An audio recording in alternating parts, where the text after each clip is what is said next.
Really interesting if it is in your opening hand, the way that Gemstone Caverns can turn the tempo of a 2-mana land right back around. As we discussed earlier, the deck, a lot of the games, is just one spell a turn, so being able to cast your Thought Knot at the same pace as your opponent, very important. Well, Baugh's on the play. It's going to be Eldrazi Temple into Eldrazi Mimic.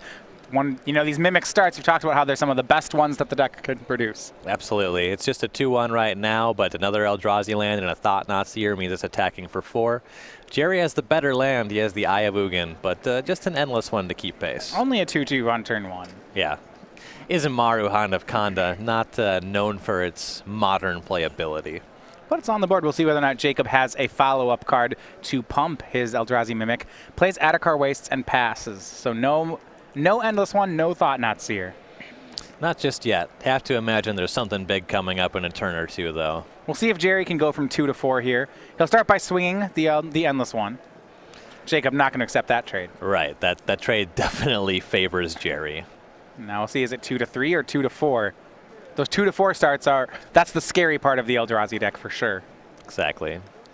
One of the reasons that a card like Gemstone Caverns is actually a justifiable inclusion in the deck.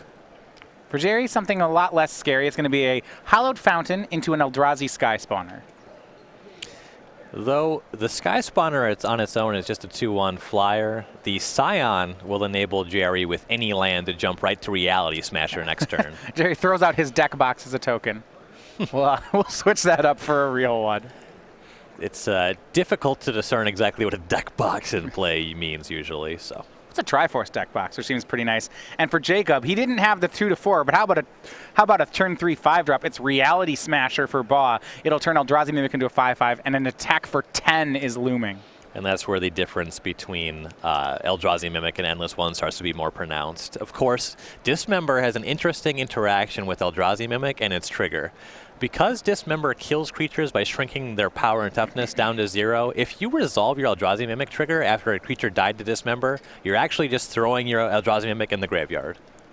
Yes, it'll be a 0/0 because it died by a -5/-5. See, Gerry immediately sacked his Scion and discarded a land so that he could dismember that Mimic, the Smasher. Yeah, Baugh, of course, not falling for the 2-for-1, or 2-for-2 in the case of Reality Smasher. Yeah, it's one of those things on Magic Online, you'd see that, do you still want to use this ability? And it's like, don't click yes, don't do it. Yeah, Gerry will take 2 off, but he took 4 off the Dismember, so he is still down to 12. Yeah, Dismember is not free to cast. Hallowed Fountain wasn't free to put into play. And the Mimic did connect. Here's Thought Knot Seer from Gerry. And what does it see? It sees a Drowner of Hope, a Dismember, and 2 lands. Now, you're telling me before that Drowner of Hope is one of the most important cards in the mirror here. Yeah, absolutely. It has the ability just to tap your opponent's creatures down. Also, it's a 5/5. So the turn it comes into play, it's going to make the Mimic a 5/5 so it can swing for 5. It gives you the ability to swing, stop your opponent from attacking and blocking with 2 creatures. Seems great. Right. See, you probably want to take it with a Thought Knot. Leaving the Dismember is not ideal because that one trades 2-for-1 against the Thought Knot Seer. So he will exile the Drowner. Jacob draws. His hand we know is 2 lands, a Dismember, and then his draw for the turn. It's going to be a Dismember on Thought Knot. Jacob's going to see if he can hit a Reality Smasher here. That would be ideal. Looked like a Displacer, which is fine. It will enable him to inevitably blink that Endless One out of existence. Gerry, not one to get smashed by the Reality Smasher here. It would put him down to 2. It's a lot of damage. Yeah, that would be a good turn. It's a Smasher. It's just gonna. They didn't mess around with the card name. You watch these games, you just think, what are they thinking? Like, oh, let's trap 3 lands, this 5/5 haste trample. It's like, jeez. Yeah. Players like Ball Lightning, players like Tarmogoyf. I mean, it's like just Ball Lightning if Ball Lightning didn't sacrifice. Right. Here's the Eldrazi Displacer. Mimic will swing in as well. Gerry goes to 9, and now Jacob will make a second Eldrazi Mimic. So Jacob's draw didn't give him a very explosive turn, but this sets him up for a very explosive next turn. 2 Mimics in play is always scary. Sky Spawner will put Baugh down to 7. Here's 2 Eldrazi Displacers from Gerry. There we see the difference between Eye of Ugin and Eldrazi Temple, quite pronounced. Eye of Ugin making 4 there. And now this is going to be interesting with multiple displacers on both sides, just to see how this plays out. You do have the ability to blink opponent's creatures out of combat. The best ability that we're seeing is just Baugh's Displacer's ability to just kill Endless One. Yeah, it brings it back as a 0/0. Gerry notably won't be able to activate his Displacers without another mana source. See what Baugh wants to do. He'll go to 7. Now, some of Baugh's mana is tied up in an Eye of Ugin, so he does not have 6 mana for Displacers just yet. Currently with 5. If I were Baugh, I would cast a Reality Smasher here. You know, I'm coming to a theme, or when we watch this matchup, that seems like the strategy in many situations, is to cast a Reality Smasher. I mean, they're giving a little bit away with the naming of that card. It smashes reality. That's its job. I'm surprised it's not like Eldrazi. There's no sub-theme for the job. I guess there's nothing that actually exists as a creature type in Magic that they could put that could quite emphasize exactly what the card does. Could just make it a Lurgoyf. I'll just pass. Go over to Gerry's side. Can he get in those last points of damage? He still has the Eldrazi Sky Spawner. Yeah, and Baugh's at 6, so that's just 3 attacks. And every time that Baugh has to displace the Sky Spawner, a Scion will show up. Scion is also the mana that enables Gerry to activate his Displacer. So Baugh would really not like to displace that Sky Spawner unless he has to. Yeah, I imagine his plan for his mana this turn is just to kill the Endless One and go down to 4. This attack does force more issues than that. Yeah, so Gerry's going to swing with his whole team, which I like about this attack because if he sits back on his heels, Jacob has 1 land from 2 Displacer activations, which I don't think Gerry can win through. At 8 life, it's going to be hard. Also, just any big creature with these mimics puts Gerry into chump blocking mode. Here comes the team.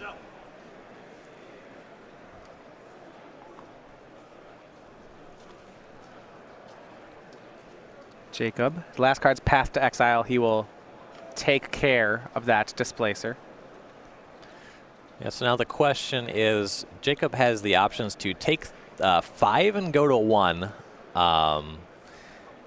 Which if he does and Gerry has nothing, any creature gives him a lethal crackback because he can actually just blink the Endless One out of existence.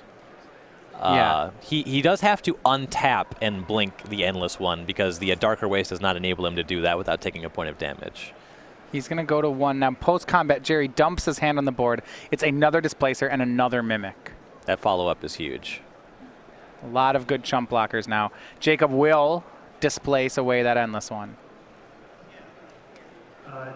But Jacob is at 1.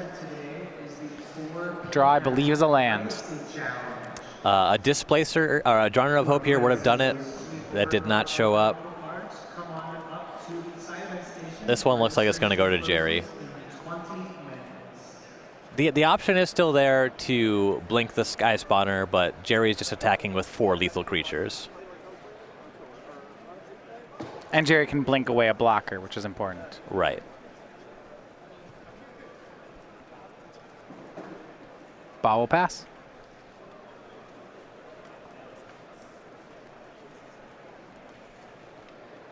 Eldrazi Temple the draw for Thompson. It's worth playing. It gives him up to 5 mana, which means that if Baugh has to displace the Eldrazi Sky Spawner, Gerry would have 6 and be able to displace 2 things. Right. Also, if he doesn't use that mana to displace, he's also building up towards activating Eye of Ugin. I don't believe that this game is going to come down to that, but there's really just no reason to hold on to the land. Yeah, sometimes you hold on to extra cards in case you need to kill a Reality Smasher. This doesn't seem like one of those spots. Yeah, the attack here should deal with some number of these mimics, making the Reality Smasher less threatening.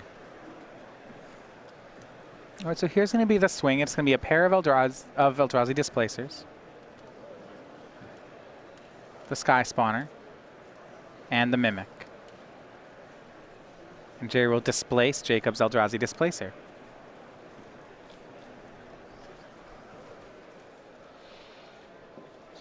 Yeah, so with Baugh at 1 year, only 5 mana available.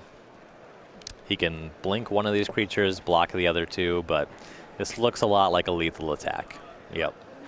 And that'll be it. Game 1 to Gerry Thompson. The real slugfest of the Eldrazi Mirror. Looks like we're going to have some varying sideboard plans in the mirror. Gerry has some spice, Baugh has some spice. They're different brands, though. All right. So let's see just what spice Gerry's sprinkling then. So one thing we actually saw earlier, talked about earlier, he has those 2 copies of Vesuva, which... which I love. I am curious and excited to see if this card is actually good. You obviously want to control Ayavugan. You don't control when your opponent draws it, so you can't necessarily keep a 7 that doesn't have an Eldrazi land and has a Vesuva. I guess if you assume your opponent is going to mulligan down, which I would imagine a player of Jacob's caliber is going to do, maybe this is just awesome. Yeah.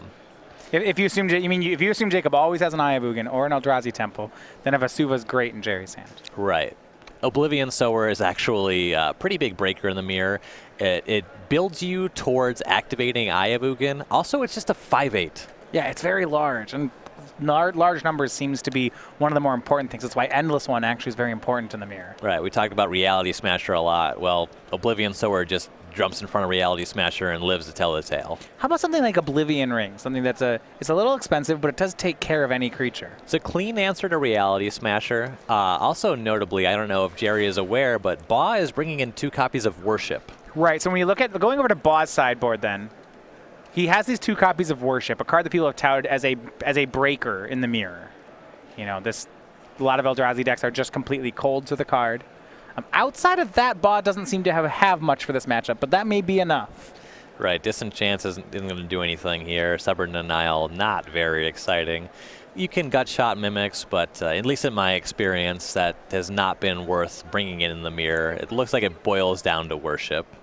All right. Well, as we reach the end of February, that means SCG Game Night enters yet another month. For those of you who aren't aware of the promotion, SCG Game Night happens at stores around the country. So these exclusive pins and tokens given away as prizes every week. In February, we gave away the Magus of the Moo token. That's the one you see both of us wearing during this event. Next month, we will switch over to the Grim Llamamancer, which will be given away. You see that excellent Elemental 3/1 token. And if you get signed up now, you can get our newest one. This is for April. It's the Slobberin' Mile Driver. I really like this one, actually. See, it's a dog. This is my new favorite. What I enjoy about this play so much is how far they had to stretch to make this happen. Like, Grim Llamamancer is like, okay, those are very similar. It's a little weird. Magus of the Moo, okay, but Slobberin' Mile Driver? I don't even know what a mile driver is. Well, that'll be good. Well, you can learn what one is by playing in Game Night in April and winning one of these tokens. Find out more at StarCityGames.com/Game Night. You don't want to miss that one. It's an opportunity to learn and grow as a person. And a joke. It's a dog. It's a 2-for-1. I don't understand the mile driver part. I get the slobbering part. Yeah, the slobbering is the part that I enjoy. I get it. Yeah, dog slobber, right on. I'm with you. All right, Ryan, you got to tell me about Mile Driver. Okay, so I know that this is obviously based on Goblin Pile Driver. Oh, okay, all right. Right. All right. So getting pile driven is bad. Yeah, absolutely. This we know. If a goblin were to pile drive you, that would not be a good feeling. It has happened to me in Legacy, so I know from experience. Now, all right. What it means to mile drive, based on the fact that a dog is man's best friend, I assume it is beneficial to human beings. To be mile driven? He will drive you. The dog will drive you for a mile. I don't know, maybe it's a sleigh dog. It's a husky. Pulls you on a sled. I think that those are generally pretty disciplined dogs, so the slobber doesn't line up super great. You wouldn't want your husky to be a slobbering mile driver. Right, and especially in the winter, it's just going to freeze, and that's just a bad situation. I'm gonna have to win one of these tokens and find out. Right. All right. Go to game number 2 here. Gerry Thompson versus Jacob Baugh. Baugh was our champion from the Columbus Open, did with 4-color Rally. Very impressive fashion. He won with Rally when we saw a lot of players lose on camera. So what we see here, Baugh is mulliganing, presumably to find an Eldrazi land. Yeah. I really want Gerry to Vesuva him.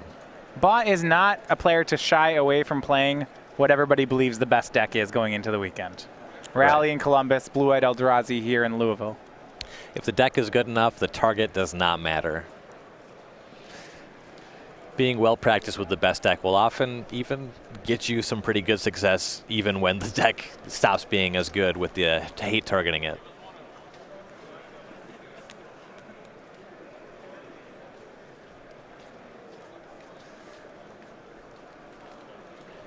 And we're underway.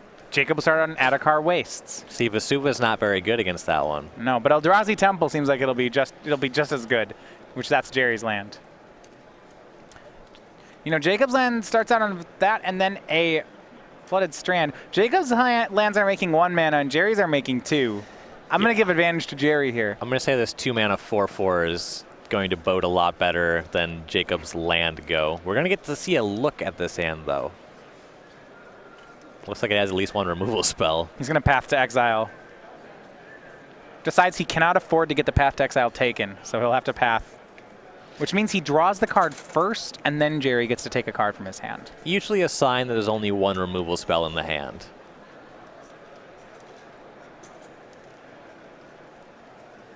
Of course, one way or the other, you find out in a minute.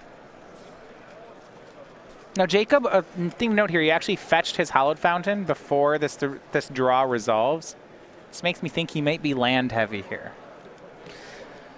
It's possible. Also, just getting cards that aren't Eldrazi Temple, that aren't Ayabugan out of your deck. That's really what he needs here. That's what this hand is missing. Here are his cards: 2 Eldrazi Displacers, a Dismember, a Stubborn Denial, and a Cavern of Souls. So Stubborn Denial did come in. That surprises me. The best position it's going to have against Gerry's deck, I believe, is just counters a removal spell. It would counter any interplay that Gerry has with the Worship. So if Baugh sets up a Worship, it does block for it. Well, but Jacob doesn't even have a 4-power creature in hand yet. This is just a Force Spike. Right. Cavern of Souls is a play from Baugh. He does have an option for an Eldrazi Displacer. And that looks like it's going to be the play. But if Gerry selected Dismember, that makes you feel like he has more Thought Knots and Smashers, right? Yeah, absolutely. Also, just Jacob's hand is just some creatures. You couldn't take a Displacer before 1 got into play. You know, this way, if there's a Path or a Dismember, you can pluck the other one now and then use a removal spell on the other one. Gerry's going to play a second Thought Knot Seer. Over in Jacob's hand, it's a Stubborn Denial, a Eldrazi Sky Spawner, and an Eldrazi Displacer.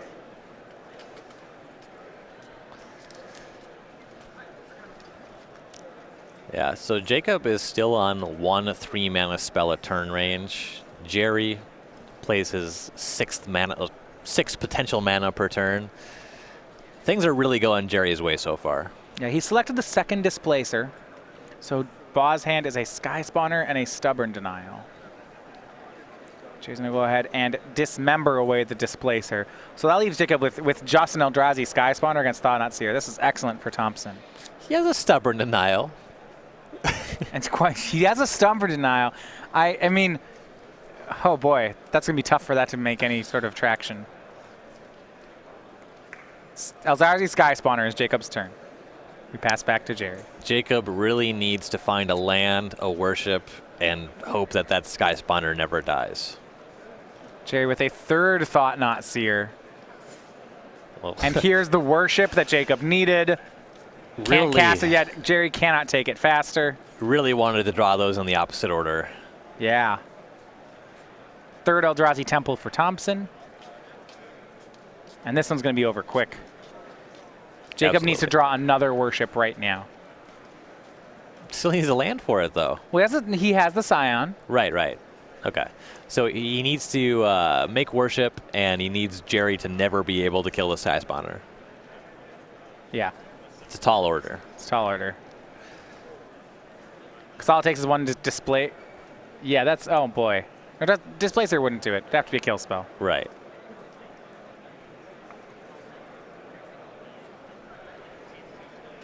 Jacob would draw a card and pass the turn. Gerry untaps with 8 mana in play.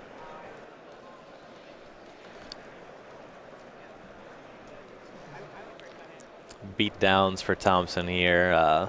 We'll see if he has any follow-up, but he's very, Very favorable board position already. 9th mana Source and Cavern of Souls. Swings, puts Jacob to 6th, plays Eldrazi Mimic, passes. The Mimic is late to the party, but still welcome. Be much worse for Jacob to be drawing Eldrazi Mimics here.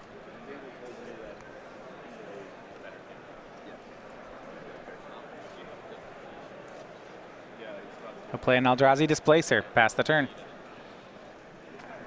If Gerry has any kind of powerful follow-up to this Mimic, Jacob's heavily on chump blocking duty then. Even without any follow-up, Path to Exile will take care of the Eldrazi Displacer, and that is enough for Jacob Baugh. 2-0, it is Gerry Thompson winning the mirror match, moving to 5-0 on the day. Yeah, Jacob, I don't believe he was officially dead on board there, but what you saw, the attacks would force him to block with both of his creatures. Chump the team. Right, Worship yeah. is no longer alive out, so he was really just drawing dead, even though he wasn't technically dead. And showcasing the power once again of the blue-white Eldrazi deck, just Handily dispatching the blue-white Eldrazi deck. well, what I did